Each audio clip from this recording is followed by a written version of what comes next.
We need the white guys giving their insight on things they don't understand. I like feet. I thought you were just like, you ever just lick your finger and smell it? I'm gonna go get my flamethrowers.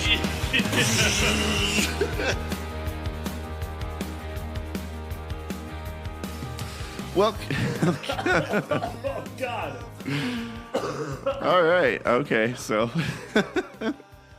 Oh, no. I just started recording, and Mitchell Oh, you took a recorded sip that? of your Sprite, of his Sprite. I was trying to be funny. Not a sponsor. I tried to be funny and slurp on Sprite, and I killed every cell in my body. Well, good job. Oh, God. Sprite lemonade is really good. That's all I'm going to say. Sprite lemonade? Yeah, there's lemonade in it. Well, yeah. Well, and lime. Oh, my gosh. That's why it's called limonade. Yeah, kind of. Anyways, welcome to the Podwood Forecast, the show where you... Listen to it. No. Yeah, that's true also. I honestly didn't know how I was going to finish that. I was just going to leave it at that and just... literally the only reason I'm here. Is to fill in your gaps. I need to turn up your mic. Do it! Turn up that mic. I did. All right, there we go. Don't scream at me. I've dealt with enough verbal abuse in my life.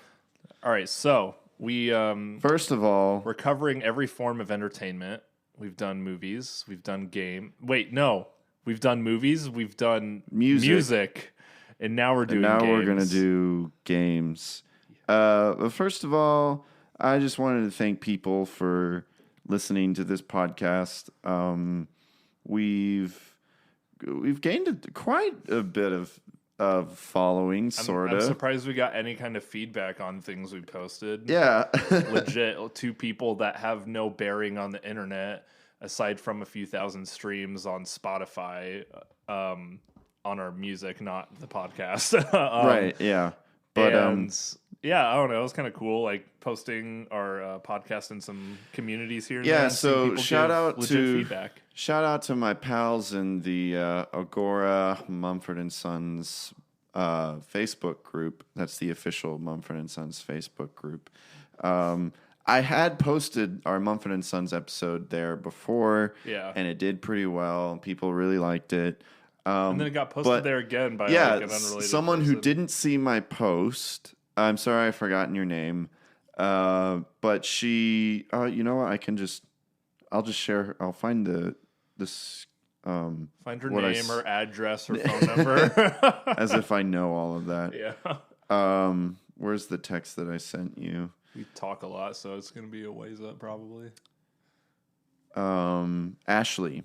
There you go. So Ashley posted in the Facebook group. She's like, so I found this podcast the other day on This is like our review.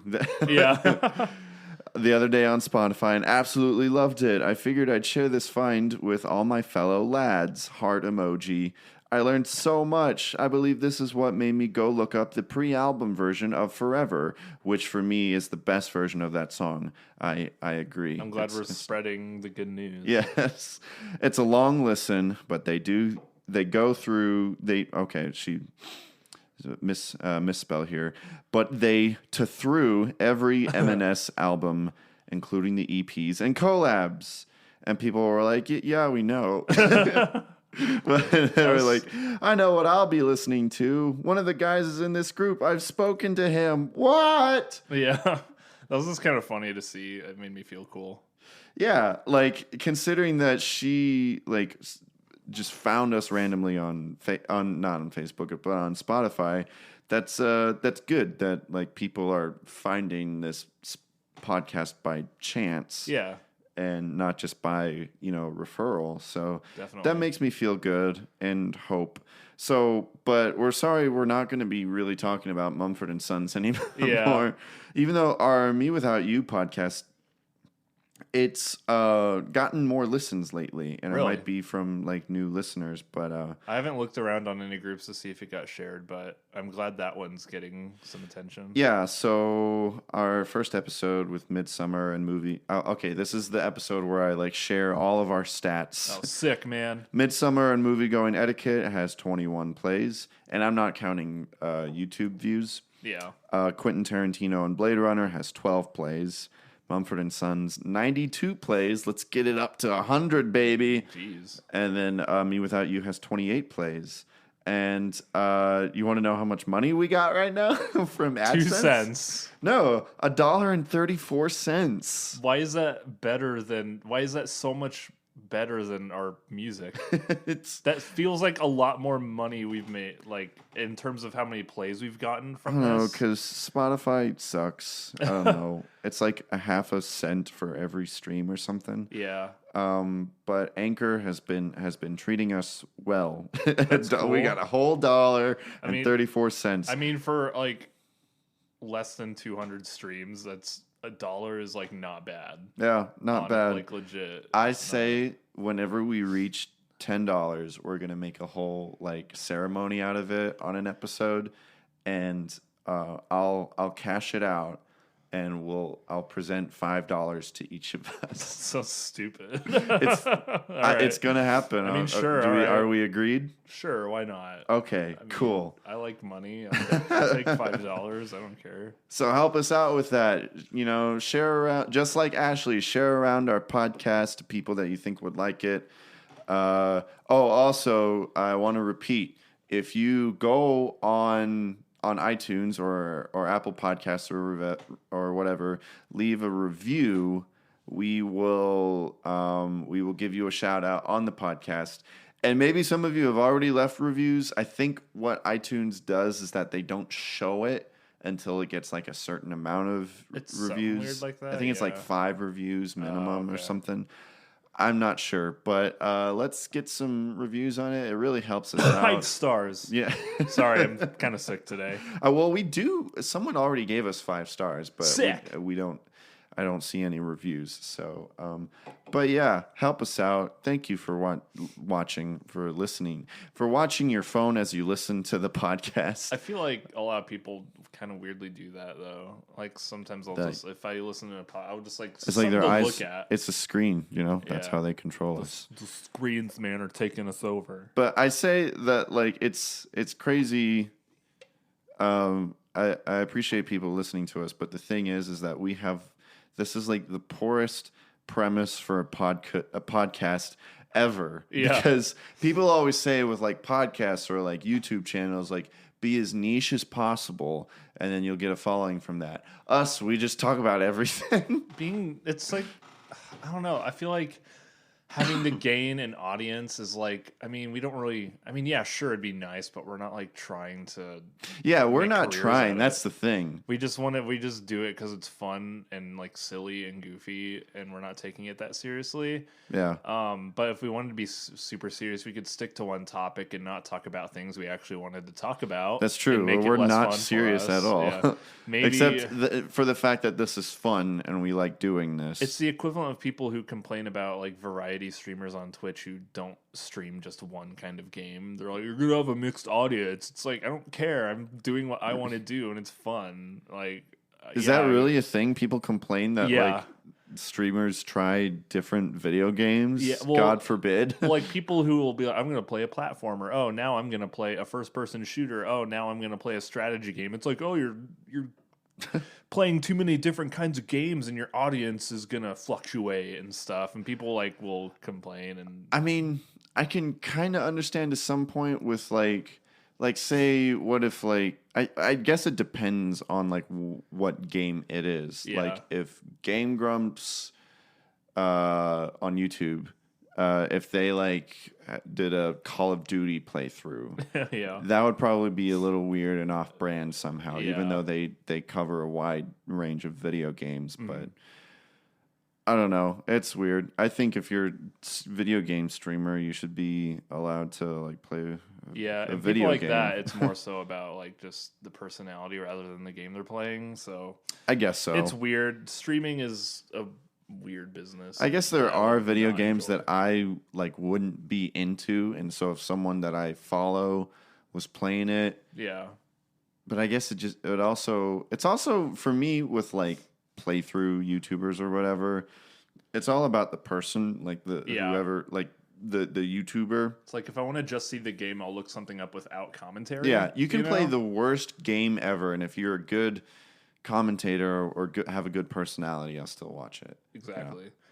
I think I would watch a playthrough of Call of Duty from the Game Grumps. I would. Yeah. I mean, I would watch if someone I liked watch. Like an example, like sometimes people will play Call of Duty but just act like a total douche bro the whole time just to like make a joke out of it or whatever. And like you can argue like, oh yeah, ironic humor and like you're still supporting the game because they bought it and stuff. But it's like it's funny. I don't really care. Whatever. Yeah. People do whatever they want. Speaking of video games, What a an easy segue. what are we So talking about today, Clifford? We're about to talk about what probably a lot of people don't care about is our Maybe favorite video games. The audience, quote unquote, we've built up so far, and I say audience. Maybe 'cause they it's- like us so much that they do care. But it's like we talked about like movies and music and stuff, and it's still a form of entertainment. But I feel like games and like the gaming world has like such a different crowd. Yeah. I don't know. So Here's the thing, though. maybe it would be more. I don't know. Maybe this is something that I would get think more I attention. can. I think I can help bring those people that maybe aren't so into gaming. I think I can bring them along because with me, I'm like the most casual gamer ever. And I'm not hardcore because I hate saying that word. I don't know because I really love video games. On a spectrum, you're a lot more hardcore than me. Yeah. But on a multiplayer sense, I Right. do not care. I don't care about multiplayer games or playing things online. It's fun.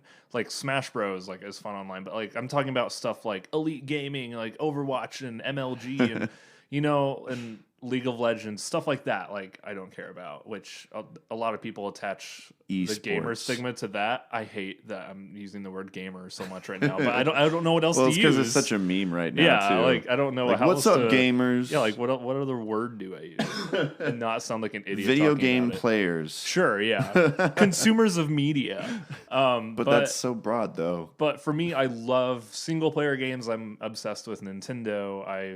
I just got the new Dragon Quest today. I'm playing Astral Chain. I got the new Zelda recently. I am spending a lot of money right now yeah. on video games. But yeah, I'm big on like Nintendo Switch and PS4. That's pretty much it. And older consoles. Like, And I have a PS4 and I own like 4 or 5 games. Yeah. But then again, I only got my PS4 like over a year ago, and I Yeah. didn't have a console for the longest time after the 360 that I had broke down. And to be fair, one of the games you got was Red Dead 2, which is like a 100-hour game. So, Yeah. I mean, it's not like you had much time for other games. I still haven't 100% in it, but now I'm like, I don't think there's any You don't point need to, yeah. because I think do they keep adding stuff? You're probably thinking of the online thing. Maybe. I just keep seeing updates on my PS4. Oh, it's for online stuff. Okay. But yeah, like I love single player games mostly, and I have a lot of older consoles. PS2 is my favorite system of all time. I have a crap load of Really? PS2 games. You've seen my shelf in there. It's like Yes. full of PS2 stuff. That's the thing I collect the most. PS1, NES, Dreamcast, Super Nintendo. List goes on. I own a lot of games because I had a phase where I collected a lot, and now that I have bills and stuff, I don't as much anymore. But from high school and like early college is when I did most of the collecting, so I still have all of it from that, luckily. But right now, mainly, I play Nintendo Switch because I can be lazy and sit on my couch and watch Star Trek at the same time. And That's true. yeah, so.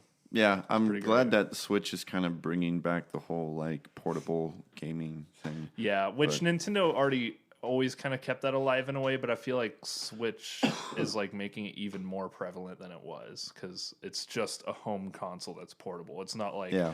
portable console, like the Vita or the Game Boy, which the Game Boy had great games, but there was always a weird stigma that a lot of people had where it's like, well, it's a portable game, so it's not as good as the home version, Right. which I could argue that all day because there's some like Game Boy games, 3DS games, and whatnot that are as good as console games. But that's not what we're here to talk about. Right. We are here We're to here talk to talk about our. We have curated lists, each of us, of our top 5 favorite video games of all time. of all time. Of all time. And here's the thing: I may not be like an avid gamer. Sometimes, I don't know. My life will go through like different phases where like if I find a game and I'm hooked on it, I'm like playing it like every day, every night. And there are other stages like now where I pick up my PS4 controller to play a video game and not to go on YouTube. Yeah. Like, I don't know, sometimes every like couple weeks. You know, it just depends on like how busy I am or how like glued into a game that I am. But that being said, there are still games that have been a part of my life that I hold very near and dear to my heart. I think before I ever had a PS1, I was doing a little bit of PC gaming, not a whole lot, and then my family bought me a PS1, and so me and my brother, and so we played games on that. And then years later, we got an Xbox 360. Nice. Well, the thing is that my parents, the PS2 was out, but they're like, "Oh, the PS1's cheaper though." So that's kind of how I was. I was always like a whole system behind with my parents. Like when I grew up playing the NES at my grandma's house. That was my first system, was the NES, which was way before my time. I also did have, both me and my brother had Game Boy Advance SPs at some points, and he also had a Nintendo DS. Solid. But yeah, like I grew up on NES, and then we had I remember my parents bought a Super Nintendo, and I played like Yoshi's Island and Super Mario World and NBA Jam and all that good stuff. So Super Nintendo was like I played NES at my grandma's, but that wasn't like our system. We just played that when we went in to visit because she had it. Like Duck Hunt and the original Mario and Mario 2 and Chip and Dale Rescue Rangers, I believe, were the games we played. And then we had a Super Nintendo at our house. I played that until it literally broke. Then we had a PS1 for the longest time, which I would say the PS1 is like the core of my childhood like video game like experience. SNES is like my intro into like really falling in love with games, but PS1 was the one I spent the most time with growing up, and then PS2 even more so to a sense, but PS1 is what really got me like into it, like for sure. And then PS2 came out, and then I didn't get a PS3 until like 2 or 3 years after it was out, because I remember my friends had one for so long and I wanted one so bad. And and I've told you this story before, but I remember we got it and I didn't understand what the HDMI cable was, so I just used the AV cables.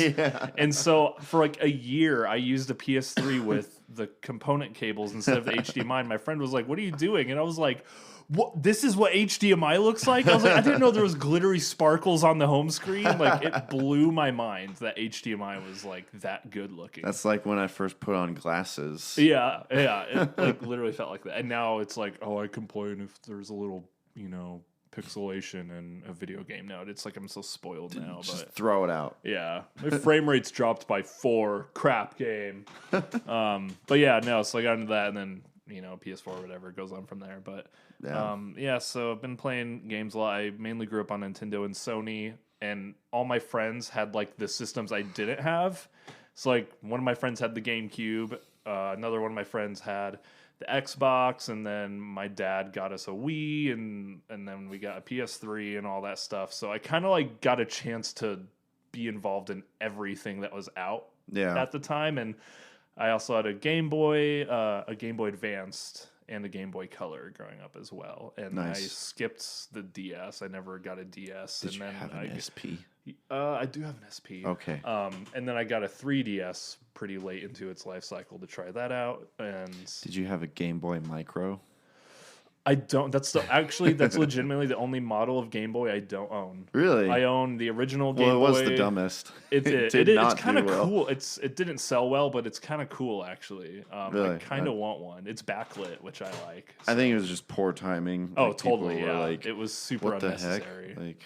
They're for girls, so you can put it in your purse. Nintendo always does that though. They'll like release a model of like their console like 1 week before the new one comes out. Yeah, it's weird. Super dumb. But anyways, so we have our top 5. How do you want to do this? We'll go from 5 to 1. Yeah. And one of us cycle will start off. So I just talked a lot, so you can start off and Okay. go with your 5, and then I'll First go. of all, I think this would be interesting. Let's guess each other's like what we think our number 1 will be, but don't say whether it's correct or not. Okay, so wait, we're guessing right now. Yeah, guess mine. Guess what mine. Well, I feel like you've kind of told me. I might have. I think yours is Red Dead 2 right now, and I feel like you're gonna know mine because I talked about it a lot. But let's see. Yours is Breath of the Wild, I think. I'm pretty sure. Don't say anything. Gotcha. Okay. So you'll find out. Listen to the end of the episode. Interesting. All right. Okay. So number 5, and number 5 is Bloodborne. Oh, yeah. Pale blood. Well, you've come to the right place. Yharnam is the home of blood ministration. You need only unravel its mystery. But where's an outsider like yourself to begin? Easy, with a bit of Yharnam blood of your own. But first, you'll need a contract. And here's the thing, is that I have not even finished this game. I have not even gone hardly far enough because it is super time consuming and I've hardly had enough time for it. But I've played it myself and I've watched my friends play it and I've watched, people on YouTube play it, and I'm absolutely in love with. This is why it's like number 5, because if I finished it myself, I would feel like that I have, the authority to bring it higher. But since I have not finished it, I'm just leaving it at 5. Yeah. But I just love the look of the whole game so much, and the lore is super interesting. The character designs are incredible and amazing. And I love the combat style. It's very reminiscent of Legend of Zelda. With the combat mechanisms and such. And there's just such an atmosphere of mystery where you're playing through it for the first time and you're like, what the heck is going on? What is this world? Playing through that game for the first time is something I wish I could do again. Yeah. Spoilers for my top 5. This one isn't in my top 5. It probably could be in my top 10 or 15 though. It was incredible, and I did beat it once a couple years ago. I never did the expansion, but I loved it. I'm not amazing at those games, and I got really frustrated a lot of the times, but they're super hard. Yeah, and it's hard, but it's fair, and the art style itself is probably one of my favorite art styles ever to grace a video game. And visually, it's kind of crusty looking sometimes, texture-wise and stuff, but just artistically, the lighting, the way the architecture is designed, and it's always at night too, 99% of the game. And usually, I'm one who's I want games to be in the daylight because I feel like that always makes games look better. But this game looks better at night because I think the expansion takes place during the day, but this game is one of those rare games where it's so strong and embraces a certain type of art style, and it just has such a strong gothic vibe, which is obviously the most common adjective used for that art style, but it's so good and gothic so and very Victorian kind of inspired. There's visual moments in that game I can picture right now and I'll probably never forget. Right. It's so good. It looks so great, and It's very dark, and one thing that I love about this game is that, but it's also a thing to hate about the game, is that it has the potential to emotionally break you. Yeah. Like when you're fighting like big bosses, maybe even if it's like not a big boss, but like when you first start out the game, I know especially for me, when you're like fighting this like big troll character or whatever for the first time, Yeah. and you defeat it, you're like, whoa, okay. Yeah, it's like you ran a friggin' marathon. Yeah, like and physically. when you actually defeat a boss, there's like no better feeling. Like it's just you feel such a sense of victory, and you know your heart is like racing. You know, It's one of those games that make you feel really like talented almost, Yeah. because it's like well, you all right, feel I don't play- accomplished. yeah, it's like I don't play games that much, but like I was able to do. It seems like a game that only like really hardcore gamers Yeah. can be good at, and so like when you do something that seems like you probably shouldn't be able to do, it just feels good. Yeah, it's because you're.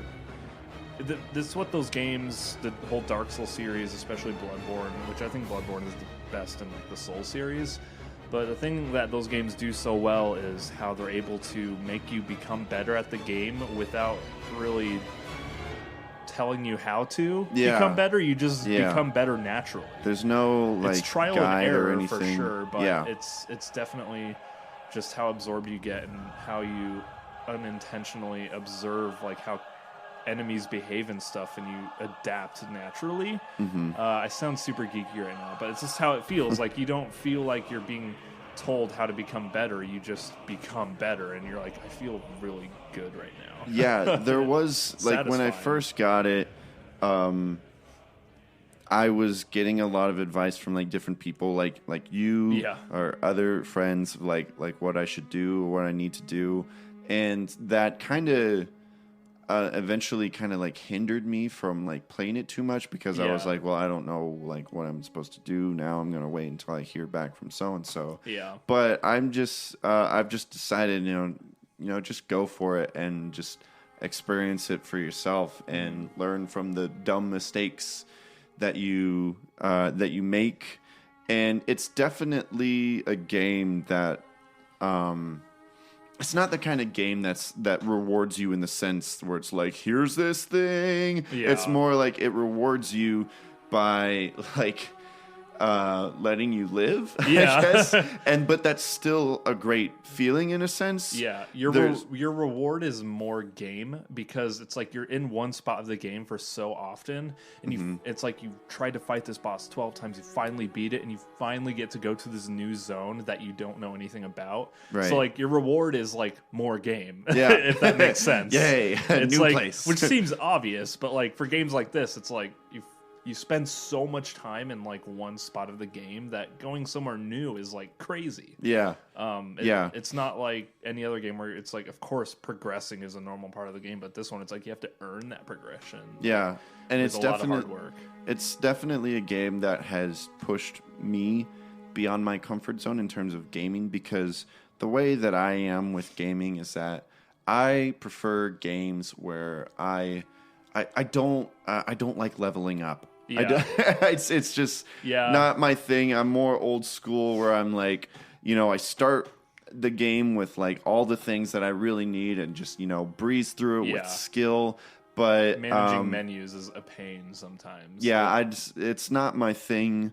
So like as games started to advance, I just got turned off by certain games where you have to work to like, you need to like build your armor up Yeah. and such, and Go grind and fight this one enemy 20 times to level your defense up once, so you can, stuff like that. right, yeah. So I never really liked that kind of stuff, but this game definitely pushes you to do it, but it's like you can't like. it's not like the things are requirements, but like I'm trying to make sense of what I'm trying to say. I think the reason, just fundamentally on a game design level, it doesn't bug you as much is because the way it works is you don't level up by killing a thing. You like earn a currency and then you spend it on what you want to. So it feels a bit more like you're just buying things to make yourself more powerful rather than killing something to raise a bar. Yeah. It's like you're getting money and then buying muscles. Right, yeah. It's yourself. almost like real life, you know? Yeah, I just think the design elements of the leveling up for that game is less tedious than other games because it's a little more satisfying to like have, you know, a certain amount of things and you can spend it however you want. And, Which didn't they kind of change that? I still haven't played it yet, but didn't they just get rid of all of that in Sekiro? Where you literally start with what you got for the rest of the game. Yeah, you get like some certain upgrades for like your arm thing, but you have the same sword throughout the whole game. You don't necessarily level up in a traditional sense. You more so just earn like abilities. Yeah. Okay. So it's a lot more of like action game progression with your abilities rather than RPG. But yeah. Okay. Yeah. Well, anyways, I love Bloodborne and I plan to finish it.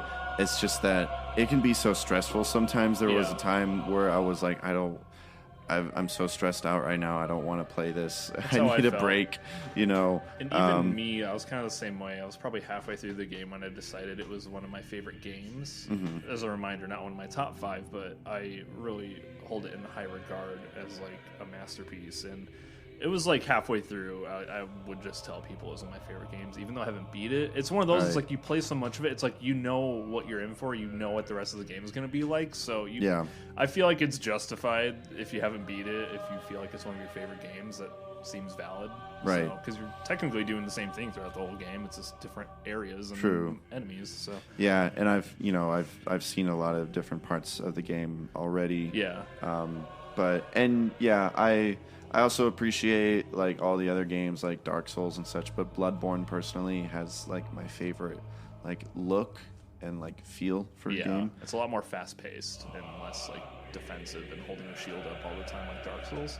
Which I like that, but I like the style of Bloodborne more. So. Yeah. So Bloodborne is my number 5, and we will go to your number 5 in just a moment. Ooh. We're at the 30-minute mark, so we're gonna take a little break. Take a little pee break, little snack break, or whatever kind of break. So, don't go away, because my number 5 is really important, and you should listen to me talk about it. Cliffhanger. Spoilers: you will know nothing about it. All right, see you soon. Good. All signed and sealed.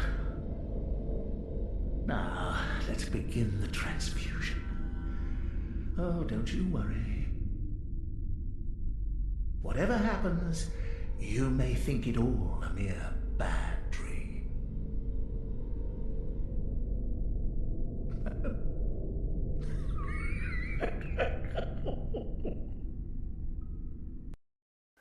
Hello, Father Mitchell. Hello. I just want to say that I am very grateful for the fact that you created me all those years ago and named me your son. I am a robot. You are my creator and my father. Who's your daddy?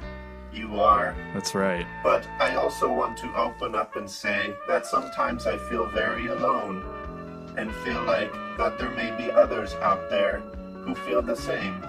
Well, son, have you tried BetterHelp.com? I'll have to think about that. Okay. But mostly, I did some research and found out about podcasts. Yeah. I thought maybe it would be cool to start a show where I can connect with other robots in this world, and so that we may share the same feelings. But I don't know how to start a podcast. Hold on. Wait a minute. I am doing some research. Put a little love in it. That is good advice, Father. Thank you. You're welcome. Hold on. I am finding out about this website called Anchor.fm. If you haven't this is something that I'm reading on their website.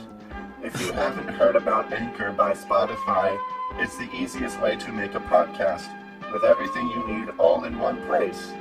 Wow, that's crazy, isn't it, Father Mitchell? That's insane, my child. Anchor apparently has tools that allow you to record and edit your podcast right from your phone or your computer, or if you're a robot, just your own body. When hosting on Anchor, you can distribute your podcast on listening platforms like Spotify, Apple Podcast, and more. Wow. I'm reacting to that statement. It's everything you need to make a podcast in one place.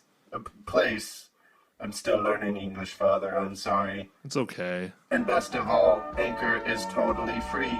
Wow. That's amazing. How is that legal? I know it's so easy. It should be legal. Anyways, I am inspired, Father. Thank you again so much for being my father. I love you. I'm going to go make a podcast now. Please move out. It's been 30 years. Why must you treat me this way, Father? Goodbye. Bye. Hello, everyone. This is Dr. Peterson. I wanted to say that I've been enjoying listening to the Podwood Forecast podcast. Clifford and Mitchell have a lot of interesting things to say. Be sure to subscribe to the show and leave a rating and review, bucko. It's a darn good podcast. All right, we're back. Hello, we're back. Did you miss us? You better, you little... I'm not even gonna... Anyways, let's just move on. Video games. I just made myself upset for... I'm proud of you, man. So back to talking about our top 5. You're number 5. Yeah, so we just talked about yours, which was Bloodborne. So we're They going to know talk that. about... We're just as a recap, mister. So my number 5... You're not going to be able to talk about it much because you don't know anything about it, probably. I'll try. So my number 5, and I almost made this higher on my list, but my top 5 is so hard, dude. I could interchange a lot of these at any given point, but Yeah. this is what I think is my top 5 right now. And I've thought about it a lot, and I think this is what Well, it I is. made some last minute changes too Yeah. when I wrote this like 2 weeks My ago. number 1 is always going to be number 1. My number 2 and 3 can kind of switch out a lot, and then my 3 and 4 are like my 2, 3, and 4 and 5, like always. It's always those Yeah, same which games, is but fine. just in different That order. just means that they could be in any order, really. Yeah, and but- that's fine. But I think this is going to be my solid top 5 at the moment, and if I listen back on it, I don't think I would regret it too much. So, my number 5 favorite video game of all time is a Wii game, Xenoblade Chronicles. Long ago, the world was nothing more than an endless sea, cloaked in a boundless sky, reaching as far as could possibly be imagined.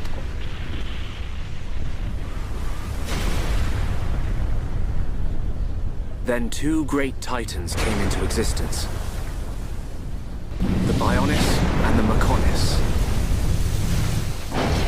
The titans were locked in a timeless battle.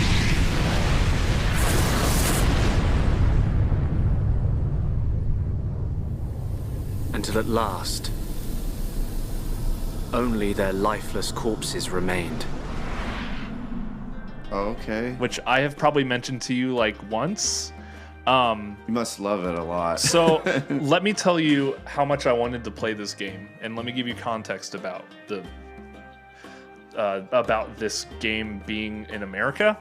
So Xenoblade Chronicles was originally a Japanese-only game, and it was for the Wii, which is like a weird system to have like a big epic JRPG on. And I always wanted to play it, and they finally released it in America, but it was so limited that, you know, retail games are $60, right? Yeah. It was so rare that if it was at a GameStop, they would sell it for like $80. When did it come out? So its original release date was June 2010. I don't know if that is... So fairly recent. Is that... Monolith stopped being in development on Chronicles. Yeah, so it was released in Japan about 9 years ago. And then it was released in Europe in 2011, so like a year later. Mm-hmm. And then September 1st. So it came out in America a bit later, and it was really hard to find. It was like a collector's item, essentially, for a while. And I had seen footage of it. I remember one of my old friends had a copy of it and was playing it. And I kind of tried it for a bit. I was like, yeah, how'd you get this? He was like, I just found it at like a Goodwill for like $20. And I was like, they clearly didn't know like that it was valuable. So I played it and I was like, this is really fun. And so I really wanted it, and no shop here in town ever had it. And this was 2010. This was like, when did I get it? It definitely wasn't 2011 when I played it. It was probably 2012 or 13, maybe 14 at the latest. But I want to say like around 2013 was when I played it for the first time. And I wanted it so bad that the only place that had it was a GameStop about 2 hours away from here. And I drove there to get it instead of ordering online like a human. But people online were selling it for way more. So instead, I spent as much on gas extra.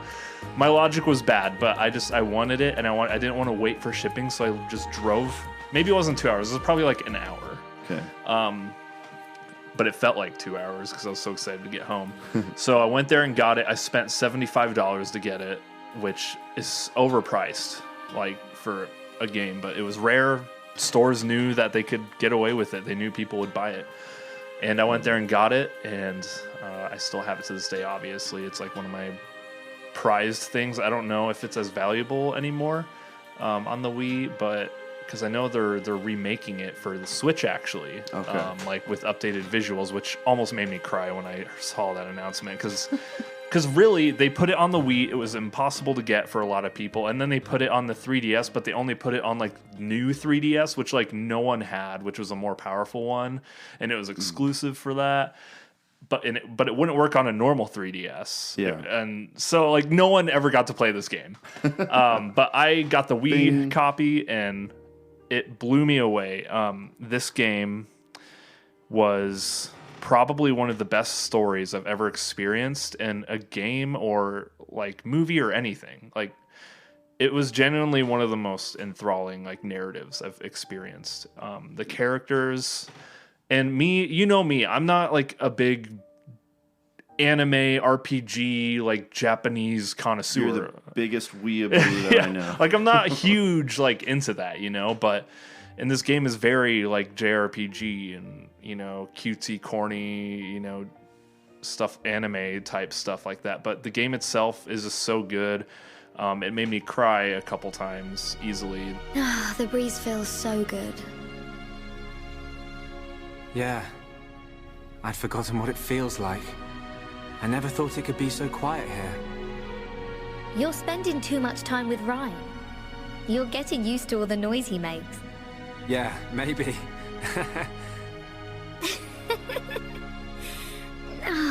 It's so peaceful. You know, Shulk, I hope every day can be like this, always. The story, the voice acting was even really great for the most part. See, I'm a little jealous because I don't think I've ever played a video game that made me cry. You need to play The Last of Us. Movies have made me cry. Yeah. The Last of Us is going to be free on PS Plus. Play it. It'll make you cry. I think the closest things that have ever made me... closest video games that have ever made me cry are both of the Red Dead games. Yeah. Especially the ending of the first one. And, well, the ending of both of them. Definitely. Honestly. But yeah, so Xenoblade Chronicles was a really insane experience for me, and it didn't disappoint me in any way. I was really excited to play it. What made it so rare? Like, why was it so limited? I just think they didn't think it would sell well in America, so they just didn't bother to give us that many copies. And it really was just that there wasn't that many copies available. Did they ever like change their minds eventually, where they were like, "Oh, okay, I don't think they more." I think it was past the Wii's lifetime when it became that popular. I think, or it was near the end. There was the Wii U. Yeah, I just don't think they ever bothered to reissue it that much. And maybe I could be wrong, but I never heard anything about like any reissues of it. because it's such an old system at this point, too. So like that's 9 years ago. What is like the overall like look and feel of the game? So like? it plays. I don't know if you've ever played an MMO before. It's kind of hard to explain. So it's not turn-based. You're always controlling your character. It doesn't like go to a battle screen when you run into an enemy. Enemies are there in real time. Right. And so your character will automatically attack. So you hit a button, they pull out their weapons. They'll automatically attack like every like second or two. There's just like a standard attack. Yeah. And then the big thing with the game is your arts. If I recall, that's what they're called. And that's when you're actually inputting commands. And so it's like, if you do this attack to the side of the enemy, it'll be really effective. And then if you do this attack after that attack, it'll be even more effective. Or this attack is really effective from the back, or this one's effective from far away. So it's like kind of strategic, but it's fun too, because it's not just hitting a button and watching them do a thing. You actually have to be like, okay, I need to get behind this enemy and then hit this button. And then, if I do this one after this one, it's like a combo. And then you can switch to another character and do that, and build up your team and assign roles to people. Have like this person heal you or do this or that and blah, blah, blah. And it's really intuitive, and it's like a mix of action and turn-based in a way. And it's like swords and like kind of like anime medieval. It's like it's not medieval, but fantasy, it's like weird fantasy. Okay. Otherworld fantasy. It's kind of sci-fi fantasy, I guess. Interesting. It's a super. Well, I know I'm going to world. be looking it up after this, probably for some background music or something. But, and the name definitely does sound familiar. Yeah, the original series was called like Xenogears, which was a PS1 game, not related narratively or world. It's like kind of like same series, kind of like Final Fantasy. It's like a new game, but the characters and world aren't connected at all. It's a whole new story. So it's kind of like Xenogears, and then there was like Xenosaga, and then Xenoblade was like the really popular one. And it had a game. There was like Xenoblade X on Wii U, which was pretty good. I didn't love it, but it had its moments. And then Xenoblade Chronicles 2 came out as well, but I didn't love it. It was really good, but I need to give it another chance because it just felt so different from the original one. But I've heard it's great. I need to give it a chance. But the original one is just so good. And like I said earlier, it's one of the most insane stories I've ever experienced in a game. I've never been that invested in a story like since that game, honestly. And I'm so excited to replay it because I've been wanting to replay it, and now I know it's coming out on Switch next year with a remake. And this is good because the one complaint I have about Xenoblade Chronicles is the visuals are really dated. Even for the time, it's like the faces and like the character models were really jagged and like janky looking. And the textures, and there was really bad pop-in. Plus, but I mean, the Wii wasn't really. It was like a best PS2 console for graphics, anyways. So, but it makes Even up for for its it because time. the art style and like the environments and the visual just style of the game it's funny because texture wise and like technology wise it's not that impressive, but it's still one of the best looking games ever in my opinion. And that's why I'm excited they're remaking it because it'll look the way it deserves to.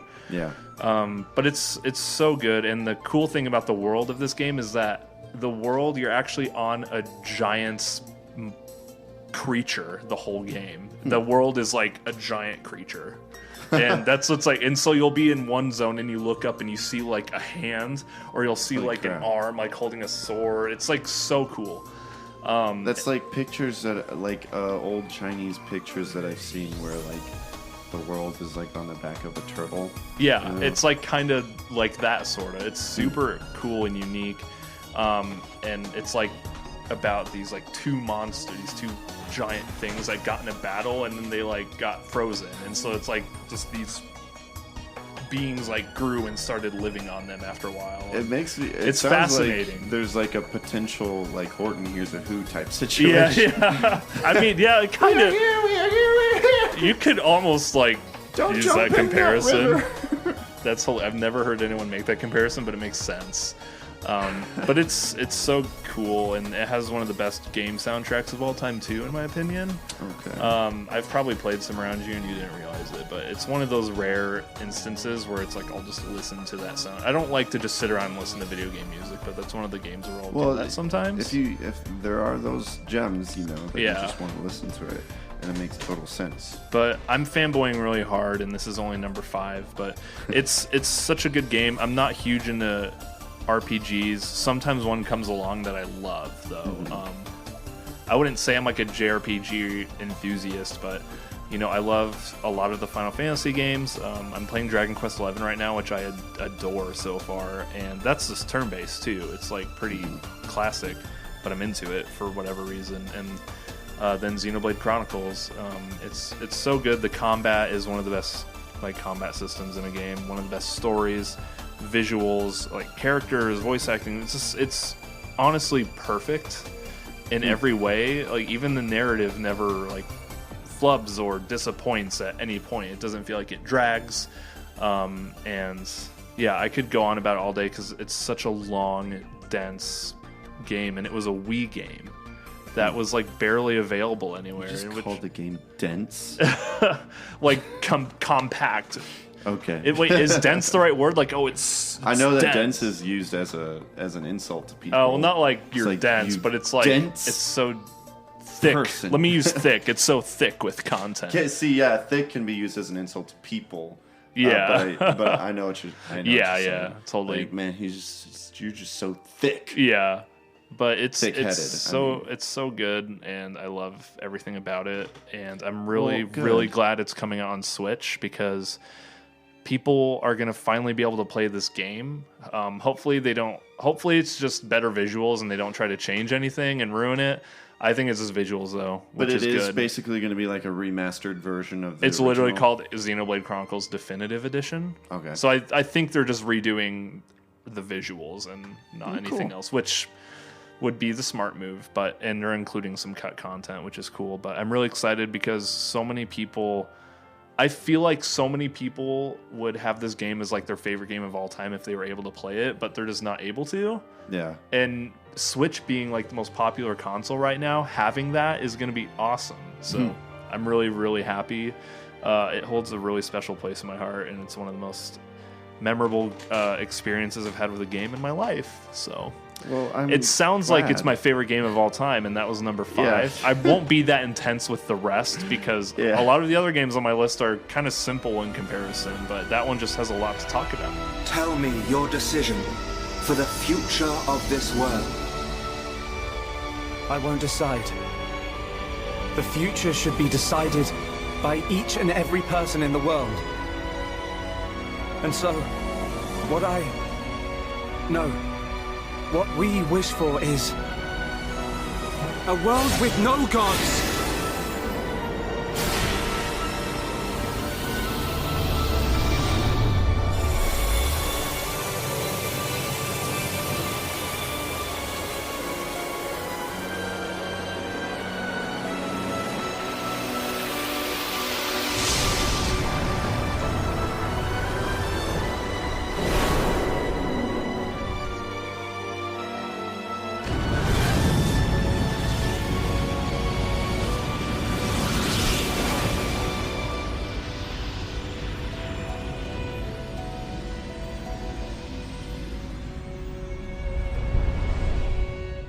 No, I get it because I think I don't think I'll have a whole lot to say about my number 4 transition. Yes. But it still was a very important game for me. It's Assassin's Creed Brotherhood.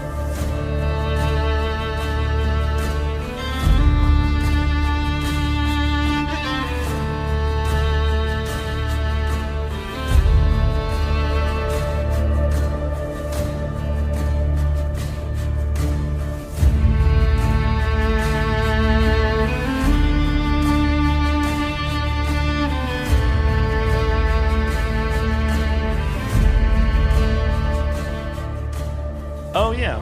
So I, when I had my 360, I haven't really played any new Assassin's Creed games since getting my PS4. I feel like they're probably good, but there's just been so many. I've heard that they've gotten better. There was definitely a point I heard the where newest they were really one. bad. Yeah.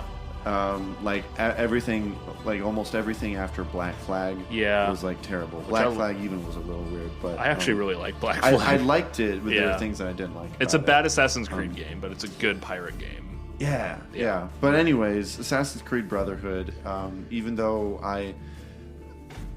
it's the second one out of like the Ezio Auditore trilogy. Yeah, because there was 1, 2 was with Ezio, and then there was Brotherhood. The first one was with Altair. Altair. And the next 3 was like basically a story trilogy of the assassin Ezio Auditore. Yeah. And I remember being a kid and like we didn't have the 360 yet. All we still had was like PC games and PS1, and I remember seeing the first Assassin's Creed come out because I'm a huge fan of like everything like medieval and like swords and knights. Even though Assassin's Creed takes place in the Middle East, it's like during the Crusades and such. Yeah, and I love so it's that still stuff. like swords and bows and horses. And so I was like, oh man, this is a game that I really want to play if I ever get like a console or something. Yeah, I remember thinking that too. That was like the reason I wanted a PS3 for a while. Mm-hmm. I feel like everyone kind of remembers when the first Assassin's Creed came out. Yeah, that like the whole sneak peek trailer. Yeah, it looks so cool. Like you go back to it now, and it's like it's really dated, but that game was like so. But it was cool like it was like top notch graphics. Yeah, and like the whole parkour, like run around climbing thing was like it was kind of like a really new thing. Yeah, it was mainly Assassin's introduced. Creed was definitely revolutionary. I think, it definitely was. When people like think of, at least at the time. When people were thinking of like running and like climbing and buildings, or like, oh, that's like Assassin's Creed, you know. So I did eventually when we got our first 360, I got Assassin's Creed and I really enjoyed it. And then I played Assassin's Creed 2, and it was an improvement on the first game. Where the first game was very, very repetitive. Yeah, it's and, like going like not very memorable, like story wise, really. Yeah, I agree. But Assassin's Creed was a lot better in terms of like storyline and like being engaged with the characters and such, and like all the mechanics were a lot better. Yeah, and it didn't seem repetitive. And Brotherhood was just so much improvement. And it's been such a long time since I've played it, but I just remember it being better, and like the whole story was like so epic. And it's still revered as the best Assassin's Creed game by like plenty of people who really like the series, and I even think it's the best one. I really love it. 2 is fantastic. Brotherhood was it was like the last Assassin's Creed game to really impress me, like in terms of an Assassin's Creed game, because like I love Black Flag for certain reasons, but the other one, it was the last amazing one before the series started to repeat itself a lot. I think so. Yeah, Revelations was basically a rehash of Brotherhood. I mean, it was still fine. Yeah, that was definitely the one where I remember being excited for it and then never buying it for some reason. Yeah, I mean, I was it was just like, I don't need this fine. one. Yeah. Although I think the promotions for it were a bit misleading because it made it look like that it was like took place in Asia. Yeah. It really only started in Asia, and then you're back where you were before. Yeah, that makes sense. But I liked some of the other ones after that. I actually liked Assassin's Creed 3, probably because I love Revolutionary War. I remember not minding it, but there was something about it. I liked the setting, but in terms of gameplay, the setting didn't work that well, in my opinion. Just because I liked climbing big castles. That was my favorite. I think that's literally the only reason. It's super shallow reason, but I liked the big, tall buildings to climb, and Colonial America doesn't have that. You like climb trees and you climb like the fortresses and such. It was a cool, different take, but it wasn't one I preferred. So. Yeah, I mean, I think it was done well, and it introduced the ship thing, which I liked a lot. So. Yeah, that was the thing that I liked. I was like, oh man, what if they like did more of this? I would love this. And then they did Black Flag. Yeah, and that was really cool. I never beat it. I got like stuck.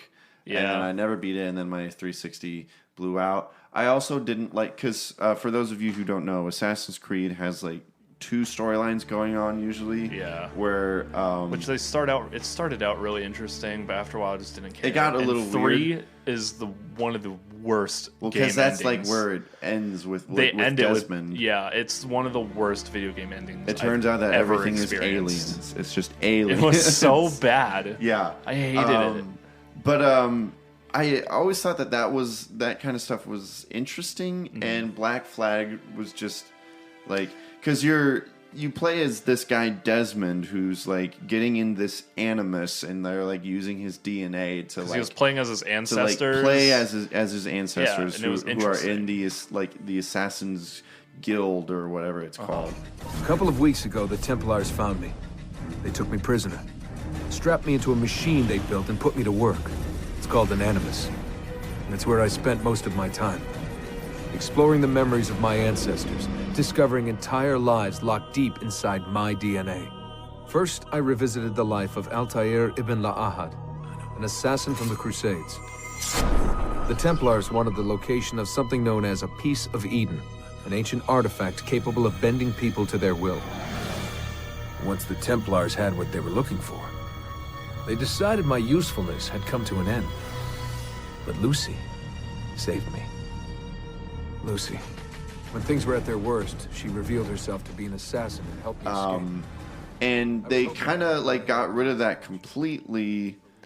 Well, maybe not completely. I don't remember all the details. It's but in barely Black Flag, there. Like in Black Flag, you walk around the office and like you're person. like in an office or something, and it's weird. They and still it's like, try to just step into the animus. Yeah, like they still try to shoehorn a story with that, but I feel like they I feel like they just always felt obligated to include that aspect. There was one game where it literally is like your animus is broken and you're stuck in here, and then they never acknowledge it the whole game.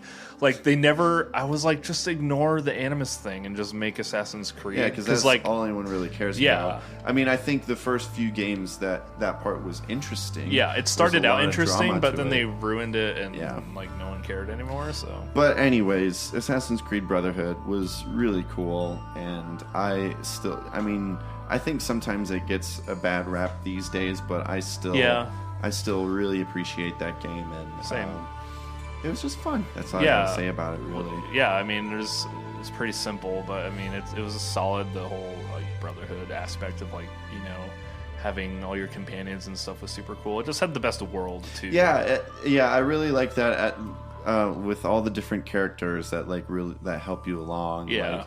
Like Da Vinci is even in the game, and he like builds machines for you, and it's really cool. Yeah, I loved that. It's just cool. And Ezio, Leonardo. I knew you were behind the break-in at Sant'Angelo. It is good to see you, friend. Come here. Forgive me. The Borgia have commandeered my services. Actually, they would have killed me had I refused. What do they want? War machines. I have constructed weapons for all the Borgia guards and other terrible monstrosities besides. They are very well designed, Ezio. Here, the names of the Templars overseeing their construction. Cesare intends to supply his army with my creations. You must dismantle them. Grazie. I will take care of the plans and the machines. Like, I liked how the early games melded. I can't talk right now. Melded with history and like historical figures a bit. Even if it was ridiculous and stupid, it was fun. So I don't care. Yeah. But yeah, Assassin's Creed. The throne was mine.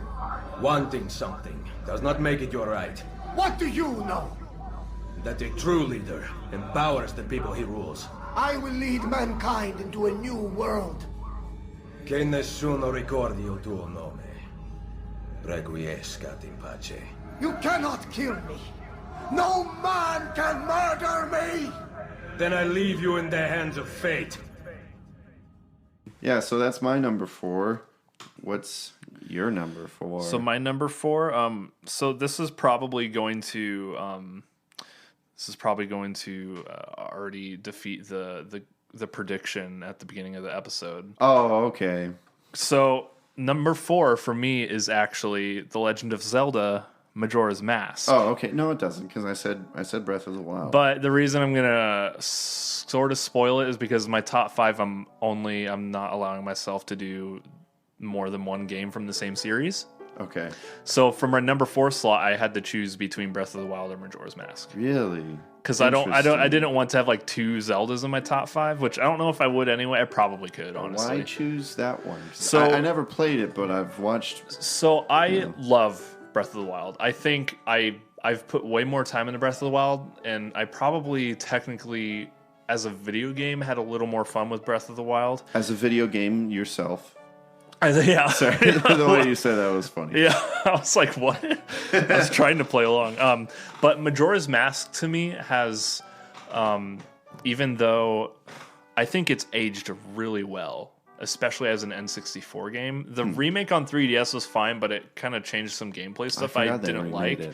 It played better, but there was some things they changed I wasn't a fan of. So I'm talking about the N64 version, although I don't think the 3DS version is like an atrocity. I think it's fine, but there's some things about it where they like made it easier, and they like changed like a swimming mechanic to where it's like, oh, you have to use magic to swim now instead of just having fun and swimming, and I don't know, it's dumb. But so Majora's Mask is the most non-Zelda Zelda game, because Zelda's mentioned in it, but she's not a part of the story. There's no Triforce, there's no Ganondorf. That's what you mean. It's super interesting, and it's really creepy and dark and depressing. There's literally the whole game is the moon is hanging over the town, and it has the pissed face, and like when it gets, if you let the timer go low enough, everyone in the town is freaking out, and you go to people and they're like crying in corners, like literally the text saying, I don't want to die, I don't want to die. No. And there's a side quest where,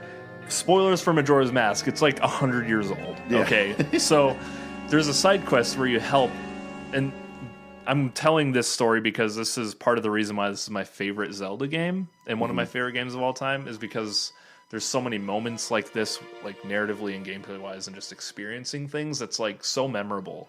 Yeah. And Breath of the Wild had a pretty bad generic story. It was amazing as a game, but had like really bad story. Not bad, just overly simple and not that interesting, and thematically and stuff.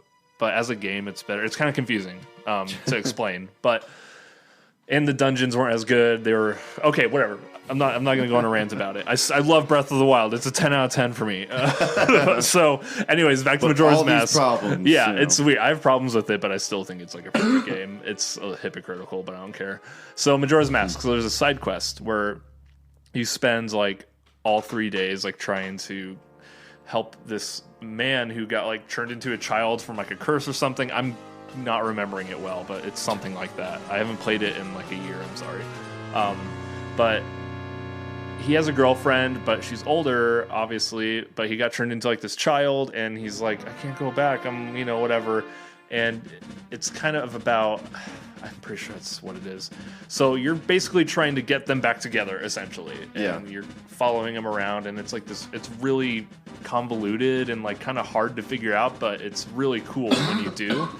So it's basically getting this couple back together, and when you do, it's on the dawn of the last day when the moon's about to strike, and they're still in the town, and they're like, and they're in this house, and they're basically just like, yeah, no, we're just gonna sit here and die together, and it's really depressing and ominous. The end of all things. Like they're literally like, just, it's okay, like I still love you, and we're gonna die together here, and it's like kind of grotesque. And I told that story horribly. I don't remember the details, but at the end of the day, it's just you help a couple get back together so they can die.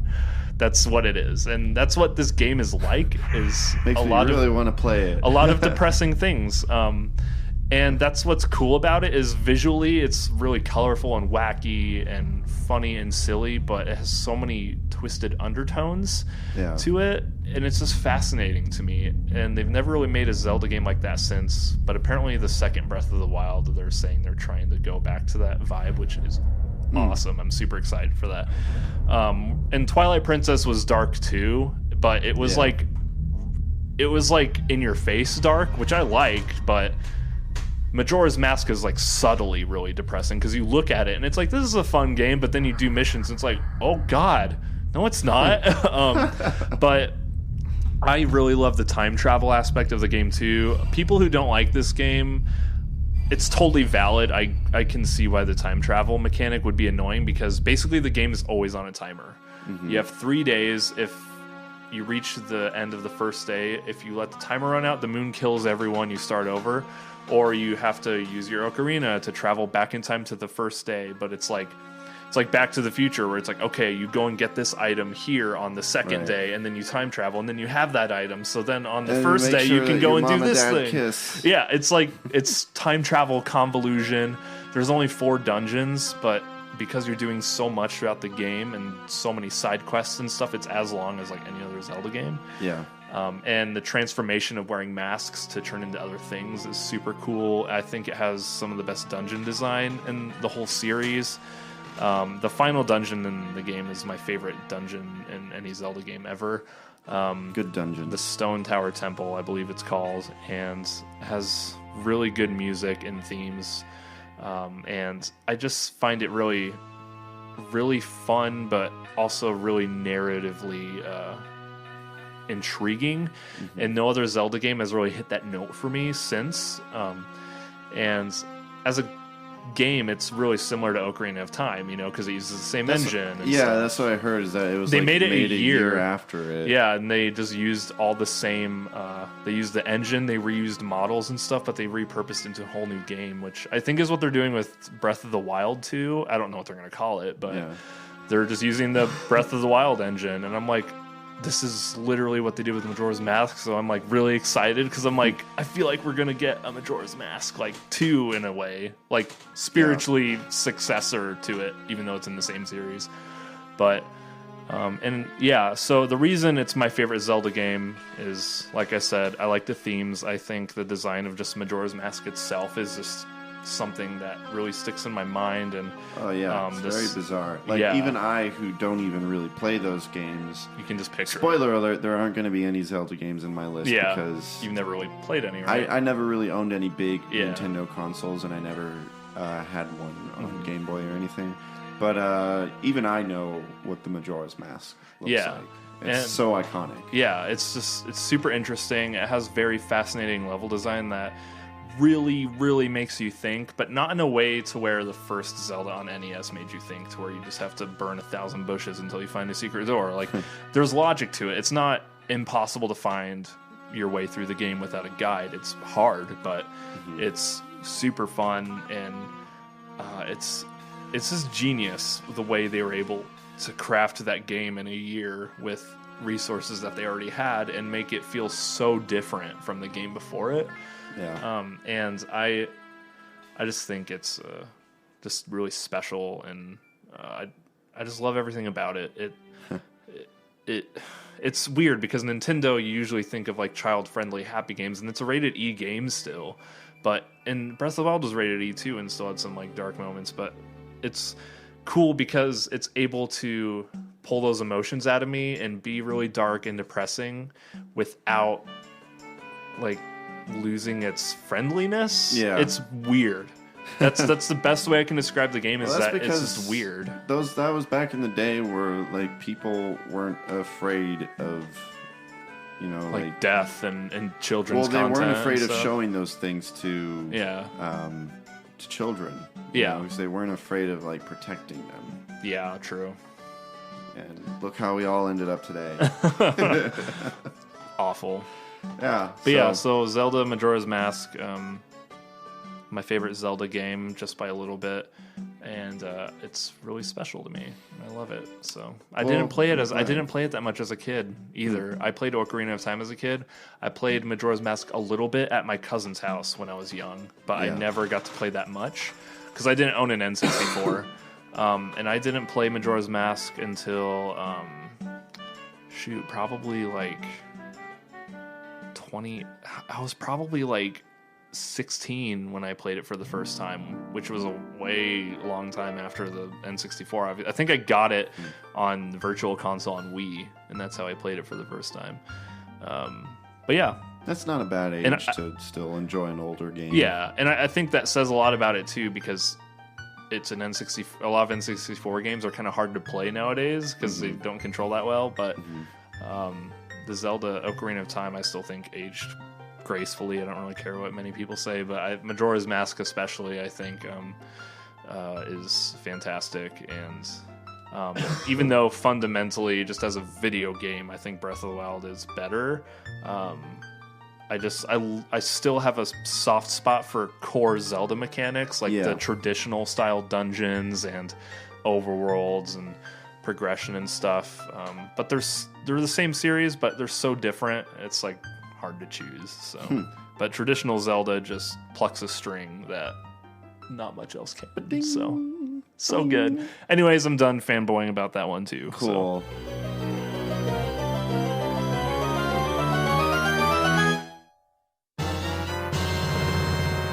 The next one is. You're a happy boy. I'm going to talk for an hour about the next one, and I need to contain myself. So, I was hoping that we could get this within an hour podcast, but obviously we can't. Yeah, I like games too much. Moving on to number 3, and Mitchell, you'll be able to relate to this one. Ooh. Number 3. Is which actually you might be surprised by the choice, by which exact one this is. Oh, okay. Spyro Year of the Dragon.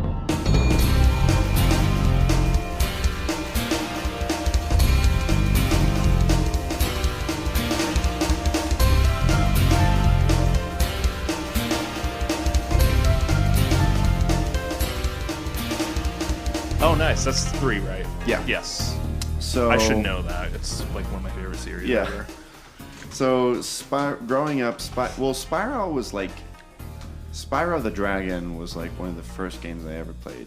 Yeah, me too, actually. My parents... At least on a console. Yeah, my parents bought me the PS1, and Spyro the Dragon was one of the games that they like got from a used...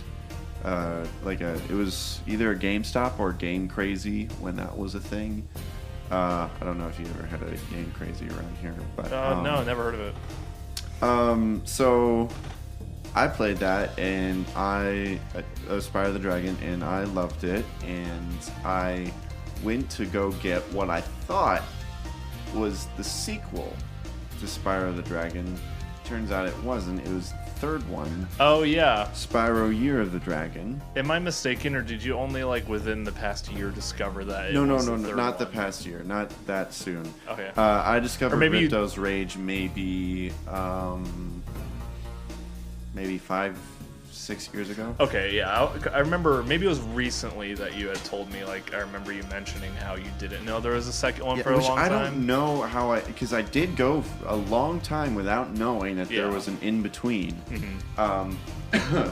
My youth pastor at the time, because he also was a Spyro fan. Yeah. He like brought it up, and I was like, "What are you talking about?" He's like, "Yeah, there was one after Spyro the Dragon before Year of the Dragon." I was like, "What the heck?" Yeah. So that's why I think that's your favorite. Yeah, Spyro 2. Spoilers if my.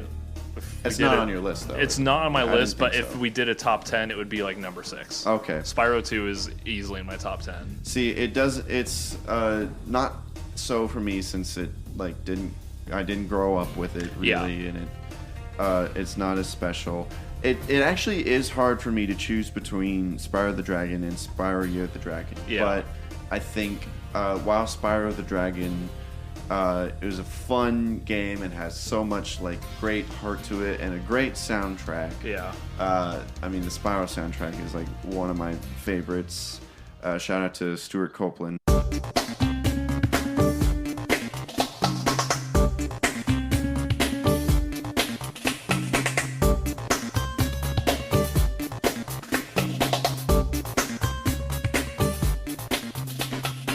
Yeah. But obviously the games after the first one were definitely an improvement in terms of the original PS1 Spyro hasn't aged that well in my opinion. It's still good design wise, but control wise, and that's why I love the Reignited trilogy, because now you can play the game with like non-sluggish controls. Right. Also, fun fact, did you know that the Japanese version of the PS1 Spyro game has a fixed camera?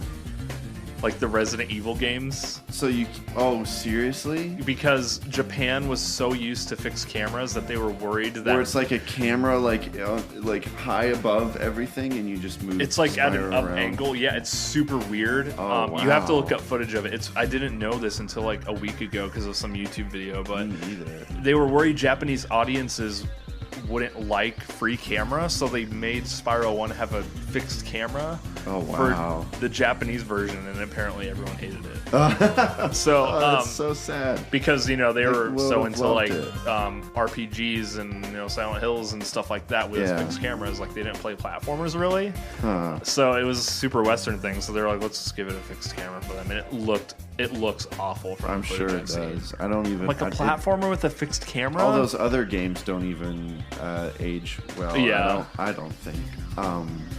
But that's super interesting. But yeah, all those games are very near and dear to me. I never really played the ones that were after it because it's Insomniac that made those, right? Insomniac made the original 3, and then after that, that's all they were gonna do. That's all they like set to do. And then like the other companies were like, no, we want more, please. And they're like, no, but they sold it. Here you go. Here's the rights. Yeah. And then other people made them, and they weren't that great. I know Traveler's Tale was like the Crash Bandicoot. I can't remember who. No, I don't remember who did Enter the Dragonfly, but it was really a huge rehash of the PS1 games, but it didn't control as well. It was really glitchy. I loved it as a kid. I never played it. But I played it recently, like a year ago, and I was like, ooh, this really hasn't aged that well. But I loved it as a kid. Yeah. So I still have nostalgia for it and can play it because of that. Yeah. But the original trilogy is so good. And it is great. They've aged really well, especially artistically. Like, color scheme-wise, those games kind of blow my mind for the PS1 because in the Reignite trilogy looks great, and I think they transitioned like the colors and the style like almost perfectly.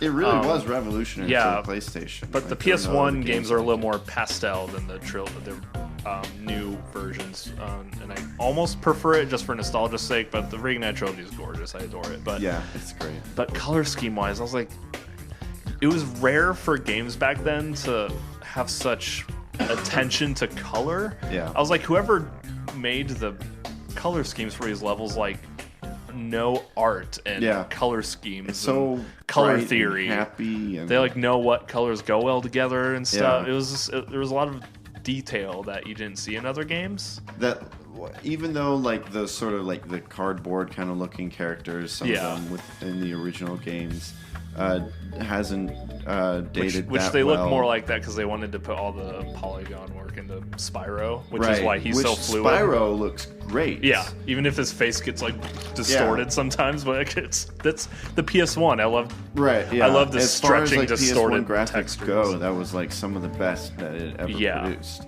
and all the locations look great because they put a lot of like detail in the coloring, and that to just even though it's simplistic, it looks really great.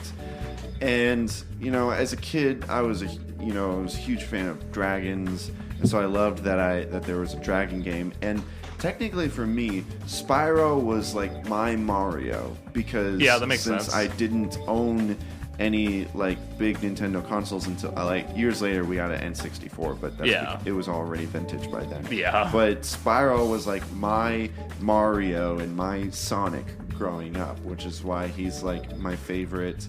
He is my favorite like cartoon video game franchise character. Yeah. I reckon you'd be one of them dragons then. Yeah, named Spyro. Never thought I'd see one. You dragons used to rule this entire world, you know. Then all of a sudden you left. Poof. Dragons used to live here? Didn't you know? They say it was over 1,000 years ago, I think. And they just left? Yeah, and the weird thing is, after they left, all the magic in the world just sort of went with them. I mean, they say this world used to have magic coming out the wazoo. Flying ships, singing forests, wishing stones, you name it. But when the dragons left, it all just dried up. Is that why some of the portals don't work? Yeah, they're starting to fade out too, one by one. Well, I gotta get back home and do some damage control. Come visit anytime you like. And I had such a connection to the stories and all the characters. Yeah. It's just a lot of fun. And Year of the Dragon, I love playing all the like different characters. I know some people complain about that. I don't dislike it, but I always remembered like preferring to play Spyro, but I never thought that the other characters were bad. I liked playing as Sheila. She was fun. I think the only one I didn't love playing as was I'm forgetting his name. Sergeant Bird. No, Sergeant Bird was actually okay. It was the monkey guy. Wait, no. Rocket. Something like that, yeah. I think it's Rocket. I just know it was like a shooter. It's one of my favorite thing. games. I don't even remember. But I didn't love those parts. But mostly I don't mind it. But I like the skateboarding segments a lot too. Yeah, those are always cool. Those actually. Because I was obsessed with Tony Hawk Pro Skater. Those actually weren't my favorite. Yeah. Also, they don't control my that favorites were I don't like the flying games. Because I could never beat them. They're really frustrating. I've kind of grown to weirdly like them because they're so challenging that it's like a Bloodborne sense of victory when I finally beat it. I don't think I ever did. I kind of love them now. Like I still need to do 3 on the Reignited trilogy, but I 120 whatever it is % completed the first game. I 100% the second one, and that includes doing all the challenges for those. I could never. I would always get frustrated. And I would always avoid those stages. You have to do like a super specific order for everything to get it just. It's kind of ridiculous that they were that hard. Honestly, like I don't think I would have ever beat those as a kid. I probably did, but I don't know. But maybe I just have so much PTSD now that I haven't even. I mean, they're not really that good, but I like the sense of beating them because of how hard they were. So yeah, but yeah. Anyways, I loved all the different locations. They were very creative, and I loved how interactive the whole game was. And yeah, I don't know. It's a simple game, but it's literally like. It's like the video game that I can call my childhood. Yeah, totally. Because I played it so much. My parents can attest to that. And even as a kid, I loved the soundtrack. Yeah, I mean, that's what else can I say? It's very, very near and dear to my heart. Spyro the Dragon, but Spyro Year of the Dragon I'm choosing as my favorite. And it's incredible, and I love it. I like have my complaints with it compared to 2, but I still adore it like as much as the other ones. But yeah, for me, Spyro 2 is my favorite like platformer of all time. It's so good. So yeah, so good. It's a sad sight, Sparks. Another noble warrior falls victim to the plague of love. Just look away. Well, I guess we'll have to find the rest of the eggs by ourselves. Come on, Spyro. Take a little break. Let's watch the show.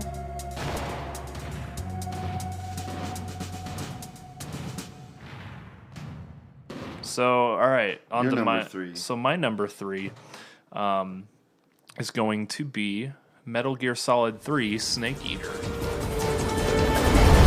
Listen up, Jack. Your mission is to infiltrate Selino Yask in the Soviet mountains, ensure the safety of Sokolov, and bring him back to the West.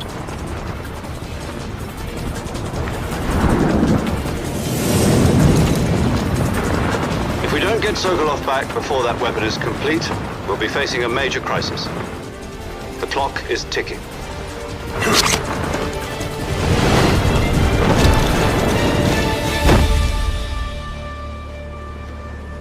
Once we've confirmed the rescue of Sokolov, stand by at the recovery point. A recovery balloon will be dropped at that point. Helium will be pumped into the balloon to inflate it. The process takes about 20 minutes. Once it's complete, the gunship's arm will latch onto the balloon and pull it up. The Fulton surface-to-air recovery system. I'm familiar with the theory. Take it easy. It's been combat-proven. Do you think Sokolov is up to it? The shock will be less than during a parachute jump, and the arm can handle up to 500 pounds. So you're planning on going over the border in a single combat talon? She's equipped with 2 6-barrel 20mm Vulcan cannons, as well as 2 40mm machine guns. Sounds like she could hold her own against a battalion of tanks. Even with the fuel in the reserve tank, we're facing a 4-hour time limit. If all goes well, it shouldn't take more than a few hours. Home in time for dinner. But if anything goes wrong, You'll be eating dinner, breakfast, and all the rest of your meals in the jungle.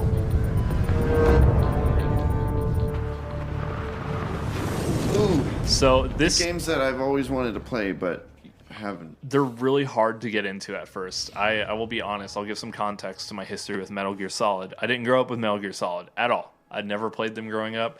I didn't play any Metal Gear game until I was like 17, probably. I was in high school for sure, and I tried playing 2, and I hated the way the game's controlled. I thought they were overly complicated. I thought navigating the menus was confusing. Yeah. And I didn't like the fixed camera thing, and it frustrated me, and I didn't even beat the first mission on the second game.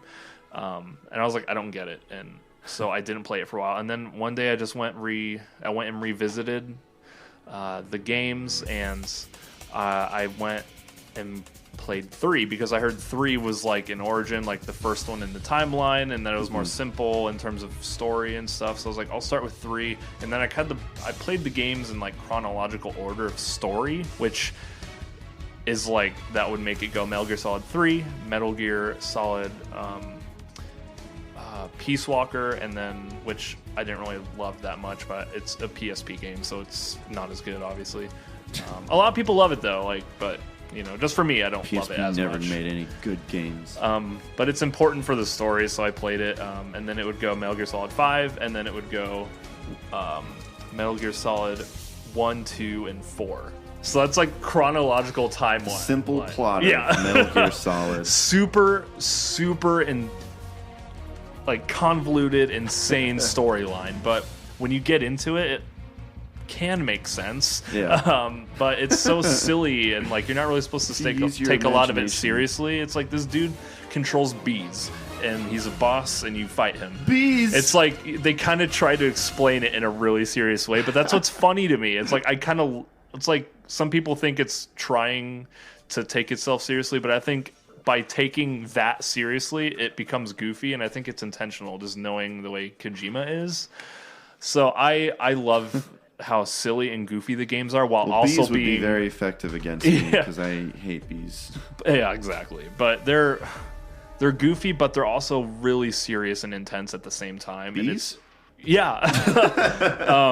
But it's crazy that they're able to strike a balance of being like stupid and really deep and interesting. Anytime that I hear about like anything in the games, like, because to me I always think that the game is like super serious, and you know, but then I like hear something about it and I'm like, what? It's like it's ridiculous. And then everyone's like, don't worry about it, it's fine. I mean, like, Otacon, okay. one of like the main characters in the whole series, and really important and really great character. Like the first thing you do is find him in a locker, and he pees himself out of nervousness, and he calls himself Oh yeah, I know from Yeah. Metal Gear Awesome. He calls By himself Ego Otacon, Raptor. which is, he's like, oh, I call myself Otacon, which in Japanese that means otaku, and like he's just like he's just a In geeky, Japanese, that means another Japanese word. yeah, he's just like a geeky, nerdy dude, and he's like introduced in the silliest way, but like he becomes such like a developed, interesting character in that same It's just game. like one of my and, Japanese animes. Yeah, literally, that's a line in the game.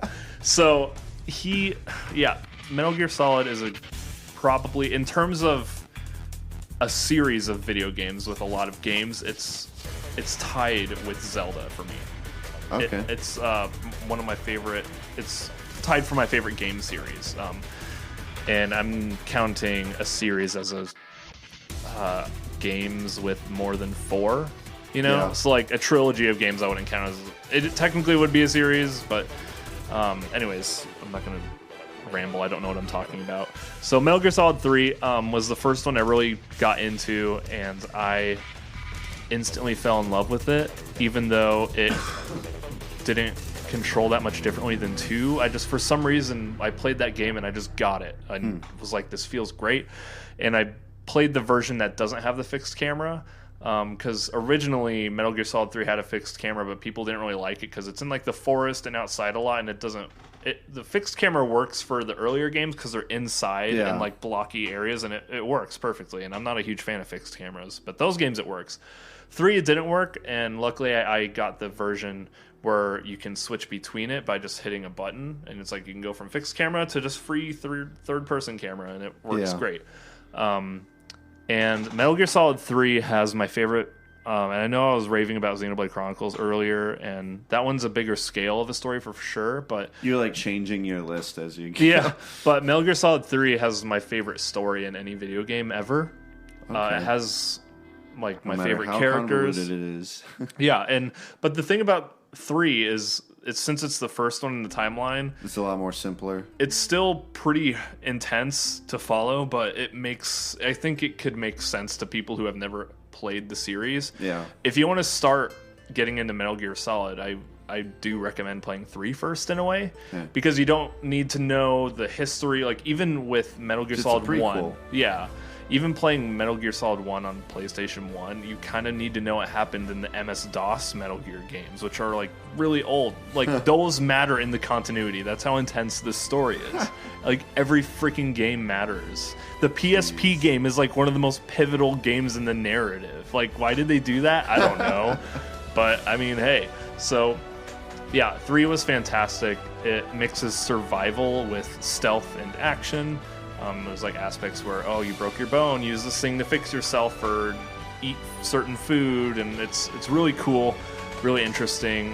The character of Big Boss is incredible. His development, the boss, which is like his mentor, she's one of my favorite game characters. She is such an interesting and complicated character, and it's just such a cool arc and story with her, and it's just mind-blowing to experience that story for the first time, because it's like, whoa, like...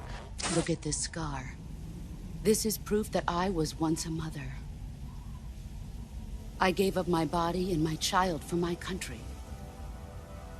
There is nothing left inside me now. Nothing at all. No hatred, not even regret. And yet sometimes at night, I can still feel the pain creeping up inside me, slithering through my body like a snake.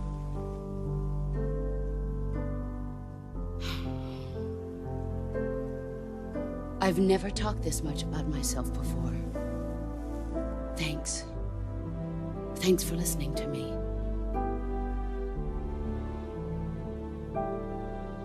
I feel content. Snake? I'll never forget the first time I played that game. That's one of those games that made me cry too, actually, like the ending of it. It has amazing boss fights and a lot of amazing moments. Like, for example, one of the big things with Metal Gear is how you're able to go, and this is a thing with all the games, except the first one maybe, but yeah, I think except for the first one. But you're able to go the whole game without killing anyone. You can just use stealth things to like tranquilize people or whatever. In Metal Gear Solid 3, there's a moment, and this I'm just giving this as an example for moments that really impressed me with this game. There's a moment where it's kind of later on in the game, and it's a boss with a guy called the Sorrow, and the ghosts of everyone you killed throughout you're like walking down this water path, right? And you're like kind of chasing after them, and the ghosts of anyone you killed throughout the entirety of the game like walks down it. If you don't kill anyone in the game, there won't be any ghosts. Oh crap. Literally every ghost, the ghost of every single person you killed in the game will show up at that moment and walk like through you. That seems like, pretty ahead of its time. Yeah. Like it's crazy. And I didn't know that's what was happening, but I remember I did a peaceful run of the game like a few months later because I wanted to replay it, and I didn't kill anyone the whole game, and I was like, wait, weren't there ghosts here? And I kind of looked into it, and I was like, whoa, and it blew my mind like to learn things like that. So I think it's Cedric. Oh, is it? Yeah. Let's go was get that him. The doorbell? It was, yeah. Yeah. Let me check.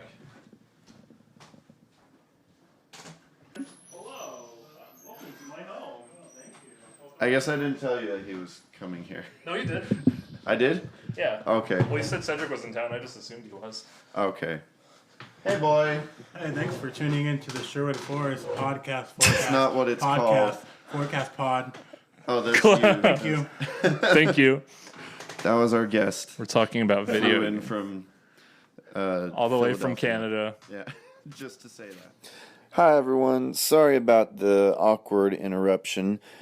So we got interrupted at this point in the recording, and we did record an ending, but in my foolishness during editing, I accidentally lost the ending. Fortunately, it wasn't really, you didn't really miss much.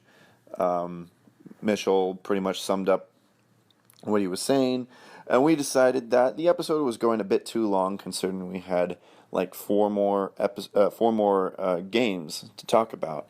So we did record a second episode a few days later. So you will be hearing that in maybe a week or so. We'll see. So stay tuned for that. Again, sorry about the interruption, and I'm recording this on my iPhone right now, so that's why the quality is quite different. So stay tuned. And also, I wanted to take an opportunity to promote. I've got a YouTube channel now, which I do actually upload these episodes up onto that YouTube channel. So you should definitely go check that out. I'll put a link in the episode notes. But you can also just go on YouTube and search for I'm Clifford Today. And on that channel, I mostly review Christian music in an objectable way, if that's the word that I want. So if that's your thing, go check it out. Thank you so much for listening to this episode, and we'll see you in part 2 of our favorite video games. Thanks, y'all. See you later.